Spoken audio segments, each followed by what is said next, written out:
ओम खम ब्रह्म।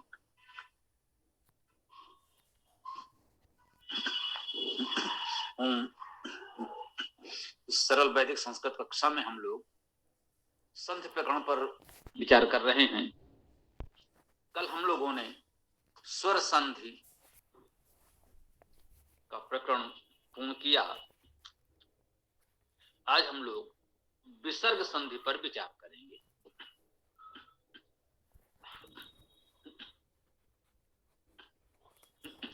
विसर्ग क्या होता है ये तो सामान्यतः हम जानते हैं। विसर्ग वास्तव में एक अति सूक्ष्म सा की ध्वनि है, जो सामान्यतः हम लोग सूक्ष्म हा के रूप में भी उच्चारित कर रहे हैं। ये सामान्यतः स्वरों के पश्चात ही आता है, व्यंजन के पश्चात नहीं आ सकता। इसका एक मूलभूत नियम है, ये हमें सदैव ध्यान में रखना चाहिए कि विसर्ग स्वर के पश्चात ही आएगा, आलू भरी व्यंजन के पश्चात नहीं आ सकता। विसर्ग संधि के परिचय में कहा गया है, विसर्ग को विसर्जनीय भी कहते हैं। इसके बाद कोई स्वर या व्यंजन आने पर इसमें जो परिवर्तन होता है उसे विसर्ग संधि कहते हैं। विसर्ग विसर्जनीय एक ही बात है। इसका कह सकते हैं विसर्जनीय का तो अर्थ ही है विसर्जन के योग्य। अति सूक्ष्म ध्वनि है, कुछ और जो उसके पश्चात आता है उसके प्रभाव से इसका विसर्जन होगा, कुछ ना कुछ बनेगा। तो इसके भी छोटे से कुछ नियम है, देख लेते हैं।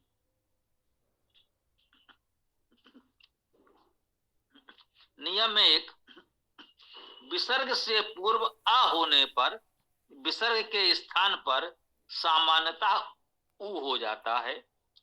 पूर्व का आ तथा विसर्ग के स्थान पर आया उ मिलकर ओ हो जाते हैं। ये हमारे वेद पाठ में बहुधा आपको मिलेगा। विसर्ग का ओ हो जाता है, यह संधि पाठ संहिता पाठ में भी चलता है और सरल पाठ में भी इसको बहुत विसर्जित करने का प्रयास नहीं किया गया है। स्पष्ट है, समझ में आता है। उदाहरण में कहा गया रामः नाम।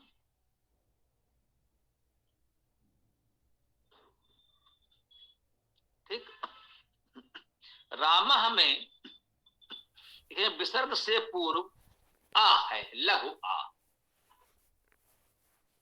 इसके पश्चात नाम आया शब्द, तो दोनों को मिलाकर कहें, संधि कहें, जैसे भी जो भी कहें, इस विसर्ग के स्थान पर ओ हो गया। विसर्ग से पूर्व आ होने पर विसर्ग का ओ हो जाता है। बस इतनी सी बात है जो हमें समझनी है। रामः का रामो हो गया, देवः का देवो हो जाएगा, जनः का जनो हो जाएगा, सह का सो हो जाएगा। बस इतनी सी बात। ठीक है, विसर्ग का ओ हो सकता है यदि अकारांत शब्द में विसर्ग लगा है तो। नियम दो,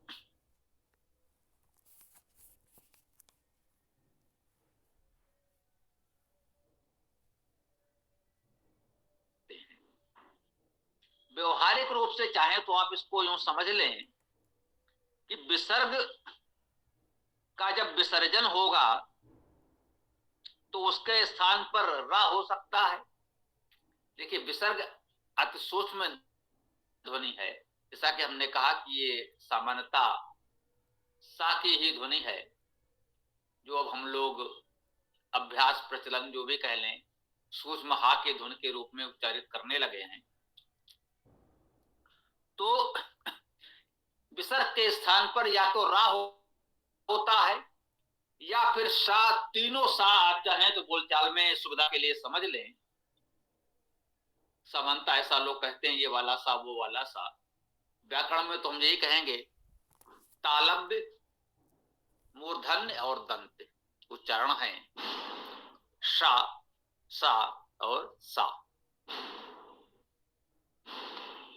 तो ये चार व्यंजनों में विसर्ग का परिवर्तन हो जाता है। इस देखिए, पुनः आगमन, इस पुनः में विसर्ग का क्या होगा, रा हो गया तो बन गया पुनरागमन।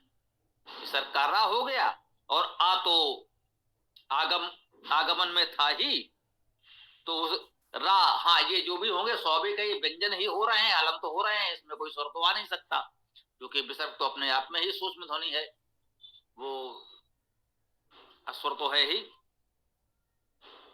तो क्या हो गया, पुनरागमन, पुनः आगमन, पुनरागमन, पुनः जागरण, पुनर्जागरण।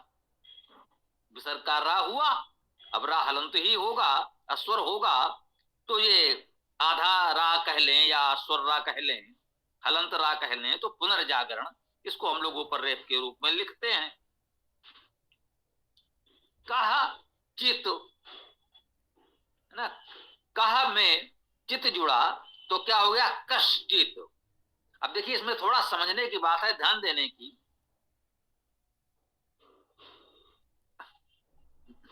रा का जो परिवर्तन हुआ वो तो आगमन में भी हो गया और जागरण में भी हो गया। बहुत सी बातें तो आपको इसमें अभ्यास से ही सीखनी होंगी। नियम बस इतना ही तो है कि अकारांत शब्द है, विसर्ग लगा है तो हो जाएगा, और शेष में राजा सा कोई सा हो जाएगा, बस शेष अभ्यास से ही आएगा। फिर भी थोड़ा बहुत चाहे तो विचार करें, समझ ले। कश्चित बना, चित क्या तालव्य था तो तालव्य सा भी हो गया कश्चित में। आविष्कार, अब इसमें आविष्कार में सामान्यतः हम लोग ये मूर्धन्य सा लिख रहे हैं, यद्यप इसका का से कोई सीधा संबंध नहीं है ना। नमस्ते, नमस्ते, सा का दंत उच्चारण है और ता का भी दंत उच्चारण है, ते जो जोड़ा, तो ता के दंत उच्चारण के कारण कह सकते हैं नमः में विसर्ग का सा हो गया। परंतु हमने देखा कि आविष्कार में का से इसका कोई संबंध नहीं रहा, क्योंकि ये भी कह सकते हैं कि इनमें से का, क्योंकि कंठस्थानी है और कंठस्थानी इसमें कोई नहीं है, मूर्धन्य हो गया, क्योंकि कंठस्थानी था ही नहीं, यदि वो होता तो संभवतः वही होता। नमस्ते, नमस्ते, देखिए नमस्ते मिलकर नमस्ते बना। नमस्ते शब्द अपने आप में इतना प्रचलित है, अभी भी है, तो कहीं कहीं हमको भी ऐसा लगता है कि वेद में भी बहुधा नमस्ते आता है, तो इसका विग्रह करके नमस्ते कहा भी जाए या नहीं, लिखा जाए या नहीं। नमस्ते अपने आप में इतना प्रचलित है, तो यही लगता है कि इसमें क्या विच्छेद करना, क्या विग्रह करना, नमस्ते ही ठीक है। नमस्ते कहने से ही उसका अर्थ हमें अधिक स्पष्ट होता है। यद्यप व्याकरण के अनुसार यदि हम विग्रह कर रहे हैं तो हमें नमाते कर देना चाहिए, तो व्याकरण के अनुसार नमाते कर दें तो ठीक है, नमस्ते ही पढ़े बोलें तो भी ठीक है, क्योंकि अर्थ तो और अच्छा समझ में आ रहा है। मुख्य बात यही है कि उसका अर्थ हमारी समझ में ठीक से आए, इसीलिए ये सारी व्याकरण करी जाती है। व्याकरण का और क्या उद्देश्य है, यही उद्देश्य है कि सही तरीके से हम उसे समझ सकें, उपयोग कर सकें। विशेष विसर्ग संधि को समझने के लिए व्यवहारिक दृष्टि से इतना पर्याप्त है। मूल नियम यह है कि संधि होने पर विसर्ग के स्थान पर ऊरा शा शा सा हो जाते हैं। किस स्थान पर इन पांच में क्या होगा, इसके लिए परंपरागत व्याकरण में विस्तृत विवेचन किया गया है। अब जिसको इस पर बहुत सूक्ष्मता से जानकारी करनी है, उसको लगता नहीं हमें व्याकरण में बहुत गंभीरता से सोच अध्ययन करना चाहिए, तो कर सकते हैं। पुस्तकें भी हैं, आचार्य विद्वान भी हैं। हमारा विचार है कि अभी हम लोगों को इतना ही पर्याप्त है, या जितना भी हम लोग समझ लें तो व्यवहारिक उपयोग के लिए इतना पर्याप्त है।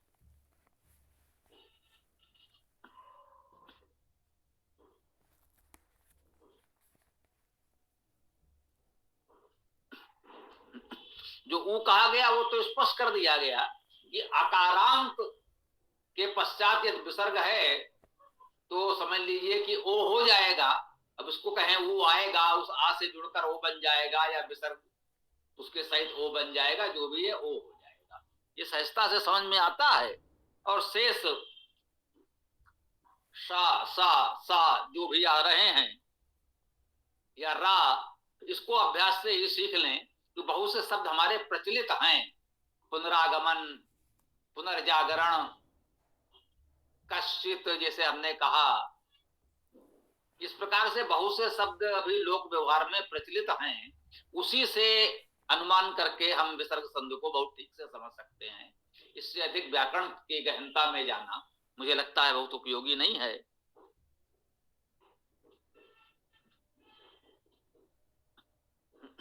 ध्यातव्य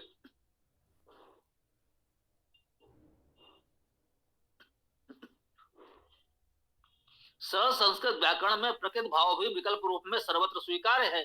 अतः पुनरागमन को पुनः आगमन तथा पुनर्जागरण को पुनः जागरण कहना और लिखना व्यवहारिक दृष्टि से उचित प्रयोग है। अब आप विचार करें, पुनरागमन को कोई पुनः आगमन कहता है कि उसमें क्या समस्या है? अर्थ और स्पष्ट हो रहा है।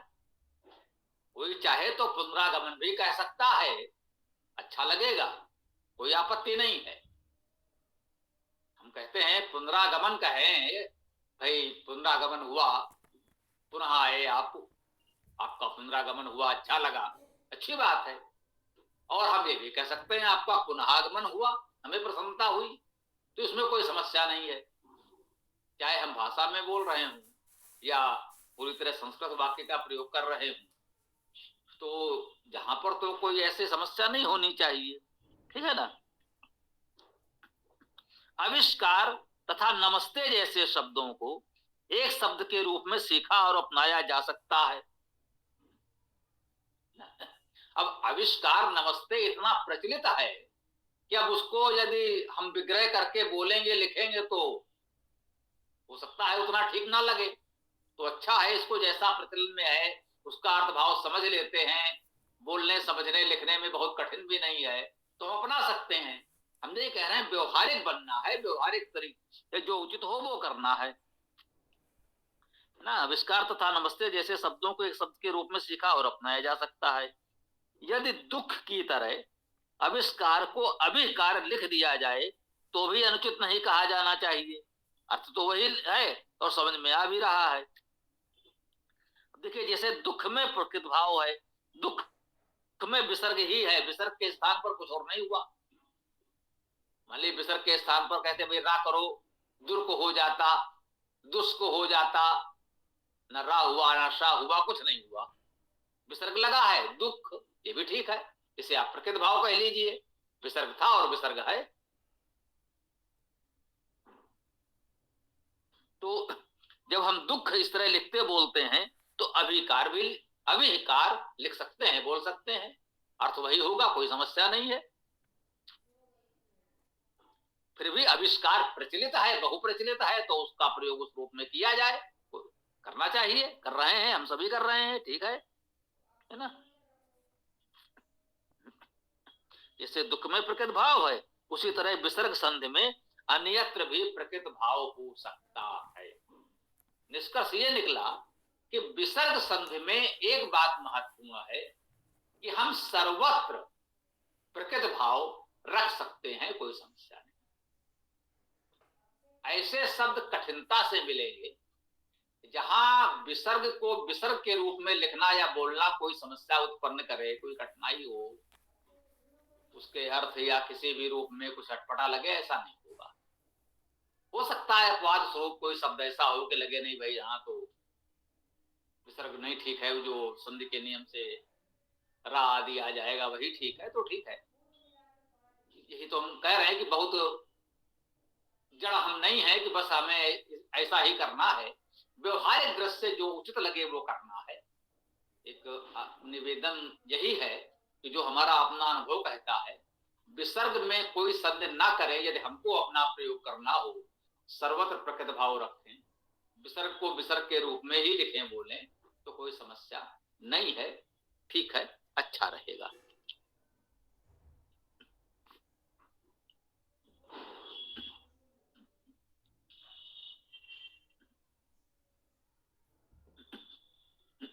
तो विसर्ग संधि का प्रकरण तो इतना ही था, ये यहां पर पूर्ण होता है।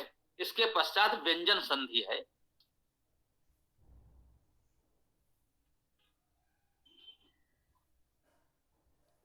ना, इसके पश्चात व्यंजन संधि का प्रकरण आता है। चलिए,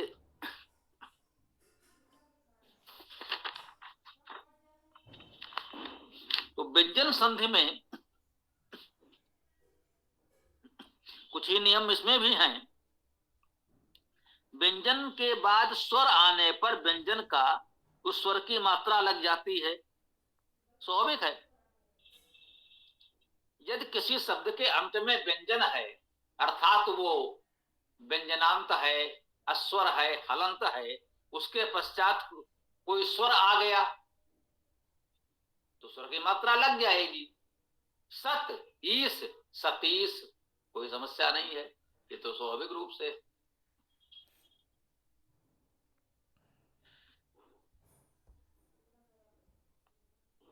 है ना? कभी कभी स्वर की मात्रा लगने पर व्यंजन में परिवर्तन हो जाता है, ये समझने की बात है। यही सत शब्द में जब ईस जुड़ा था तो ता में ई की मात्रा लग गई, सतीश हो गया, ठीक। इसी सत में यदि इच्छा जुड़े, अब देखिए मुख्य बात यह है, इसमें भी ई है, दीर्घ है, कोई बात नहीं।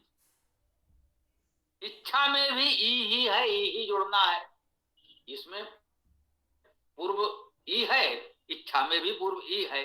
इसी इच्छा के ई को सत में जुड़ना है तो हम सदिच्छा कहते हैं, सतिच्छा नहीं कहते। क्यों नहीं कहते, उससे क्या होगा? यदि हम विशुद्ध व्याकरण की बात करें, यूं कहें जो व्याकरण का मूलभूत अवधारणा है उसकी बात करें तो सतिच्छा कह सकते हैं, कहना चाहिए। यूं कहें कि व्यवहार में सतिच्छा शब्द प्रचलित नहीं है, कोई नहीं बोलता, सब सदिच्छा बोलते हैं। क्यों बोलते हैं नहीं पता, लेकिन बोलते हैं। तो अब जो प्रचलन में है, सब लोग सदिच्छा बोलते हैं, सतिच्छा नहीं बोलते, तो क्या करें? हम भी वही बोलेंगे जिससे लोग समझ सकें। यदि हम बिल्कुल अलग बोलने लगेंगे, सतिच्छा शब्द प्रचलन में है, यदि आप सतिच्छा बोलेंगे तो लोगों के समझ में नहीं आएगा आप कहना क्या चाहते हैं। तो या तो जो लोग बोल रहे हैं वो बोलें, सदिच्छा कहें, या सत इच्छा कहें, तो समझ में आ जाएगा। ध्यान देने की बात यह है, यदि हम संधि करें ही नहीं, सत इच्छा अलग अलग शब्द बोलेंगे, तब तो समझ में आ जाएगा। तो या तो प्रकृत भाव रखें, या फिर यही मान ले संधि का नियम का अर्थ ही यही है कि जो शब्दों को जुड़ने से एक नया रूप लोक में प्रचलित हो गया है, वो आप जान लें कि वास्तव में तो ये था, लेकिन ये बोला जा रहा है, तो वो आपको समझ लेना है, बोलना है, लिखना है, या कहें दूसरा कोई जो बोल रहा है या साहित्य में लिखा है तो उसका अर्थ आप समझ सकें। जब ये हमें जानकारी है, कहीं सदिच्छा लिखा मिलेगा तो हम समझ जाएंगे कि ये सद जो है वो सत के लिए ही होगा। विशेष एक ही शब्द सत में ई की मात्रा लगने पर प्रकृत भाव तथा ई की मात्रा लगने पर परिवर्तन हो रहा है। इससे स्पष्ट है कि इस प्रकार के परिवर्तन वैकल्पिक ही हैं। अतः सरल संस्कृत व्याकरण में प्रकृत भाव को ही मूल माना जाता है तथा परिवर्तन को विकल्प के रूप में मान्यता प्रदान की जाती है। तो इसका नियम 3, स्पर्श व्यंजन के स्थान पर बाद वाले व्यंजन के अनुसार अपने वर्ग का उसी स्थान का अक्षर अथवा बाद वाले व्यंजन के वर्ग का अक्षर हो जाता है। जैसे जगत गुरु, ये जगत गुरु हो गया। गा, गुरु का गा जो था, ये का खा गा तृतीय वर्ण था, तो ये जगत में ता के स्थान पर भी ता था दा तृतीय वर्ण हो गया, जगत गुरु हो गया। अब इसी जगत में जब नाथ जुड़ेगा तो जगन्नाथ होगा, क्योंकि नाथ में पहले ना है जिसे जुड़ना है, तो जगत में भी ये ना पंचम वर्ण है, तो जगत में ता का भी पंचम वर्ण ताथा दाधा ना हो जाएगा। अच्छा, जगत कारण जब जुड़ेगा तो ता भी प्रथम वर्ण है, कारण में का भी प्रथम वर्ण है, तो ये स्वभावता वही रहेगा। प्रकृति भाव कह लें या इसी नियम से कह लें, जगत कारण तो जगत कारण ही रहेगा। जहां हम देखते हैं कि एक ही शब्द जगत के बाद गुरुनाथ तथा कारण आने पर तीन प्रकार से परिवर्तन होते हैं। जगत कारण में तो प्रकृति भाव है, अर्थात कोई परिवर्तन नहीं हुआ है, तो बाद वाले वर्ण के अनुसार ही जगत कारण भी बन गया, कोई परिवर्तन नहीं हुआ। अब इसको चाहे प्रकृति भाव के रूप में समझ लें या उसी वर्ण के अनुसार समझ लें। तो ध्यातव्य है कि व्यंजन संधि का विवेचन परंपरागत व्याकरण में बहुत व्यापक तथा जटिल है, इसे अभ्यास से ही सीखा जा सकता है। व्याकरण के विद्वानों की यही मान्यता है कि साहित्य के स्वाध्याय तथा शिष्ट जनों अर्थात विद्वानों के प्रयोगों को देखकर ही उचित प्रयोग समझे जा सकते हैं। अच्छा, उचित यही है कि संधि सहित व्याकरण के सभी प्रकरणों के सरल नियम समझ लिए जाएं तथा स्वाध्याय तथा विवेक के अनुसार उचित प्रयोग का अभ्यास किया जाए। सरल संस्कृत व्याकरण में प्रकृत भाव का विकल्प सर्वत्र है, अतः व्यवहार में संधि करने की आवश्यकता नहीं है। प्राचीन साहित्य के स्वाध्याय में अभ्यास ही सहायक माना गया है। तो इस प्रकार से हम लोगों ने ये प्रकरण भी आज पूर्ण किया।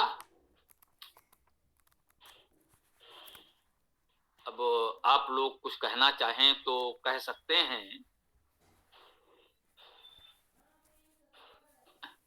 ये बताएं, आप हमारी बात ठीक से सुन भी पा रहे हैं?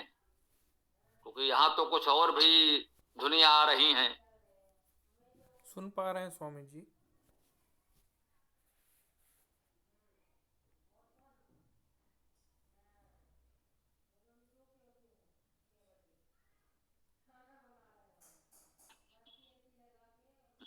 क्योंकि अभी हमने अनुभव किया कि दीपावली से अधिक ध्वनि प्रदूषण आज है। जी स्वामी जी, बहुत प्रदूषण है। तो आप लोग जैसा उचित समझें, वेदाष्टक का पाठ तो कर ही लें, फिर और वेद चर्चा संभव होगी तो कर लिया जाएगा। कोई प्रश्न हो तो कर सकते हैं, या वेदाष्टक का पाठ कर लें, जैसे जो उचित समझें हो।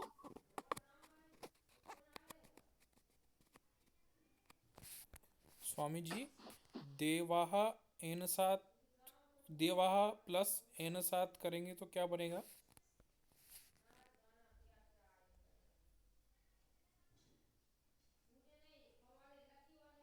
जो आपने बोला है वही ठीक है, देवा एन सा, इसमें कोई संदेह करने की आवश्यकता हमें अनुभव नहीं हो रही, यही ठीक है।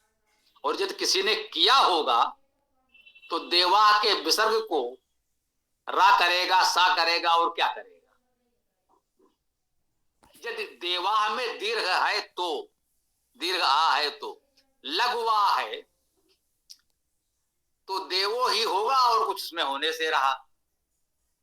या हाँ, इसमें एक ये भी होता है कि विसर्ग का लोप हो जाए, देव एन सा कर दें, ये लोप वाला विधान भी है, इसमें संभवतः हम नहीं बता पाए, तो जान लीजिएगा ये प्रश्न आपका उचित है। ऐसे बहुत से स्थलों पर जो आपने कहा, यहां पर विसर्ग का लोप हो सकता है।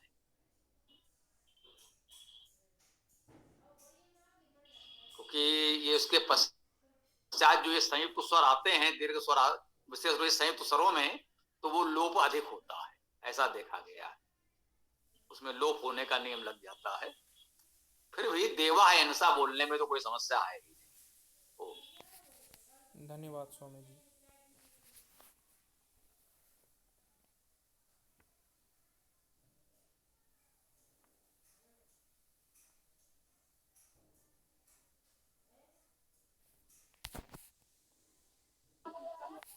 ऋग्वेद प्रथम मंत्र।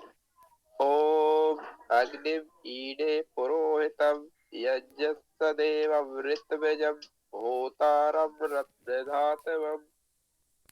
ऋग्वेद अंतिम मंत्र। ओम समानी वह आकुति समाना हृदयानि वा समानमस्तु वो मनो यथा वासु सह असति।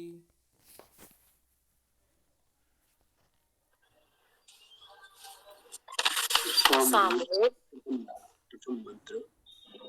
अग्ने आयाहि वीतये गृणानो हव्यदातये निहोता सत्सि बर्हिषि। सामवेद अंतिम मंत्र। ओम स्वस्ति न इंद्रो वृद्धश्रवाः स्वस्ति न पूषा विश्ववेदाः स्वस्ति नः त्राक्ष्यो अरिष्टनेमि स्वस्ति नो बृहस्पति दधातु।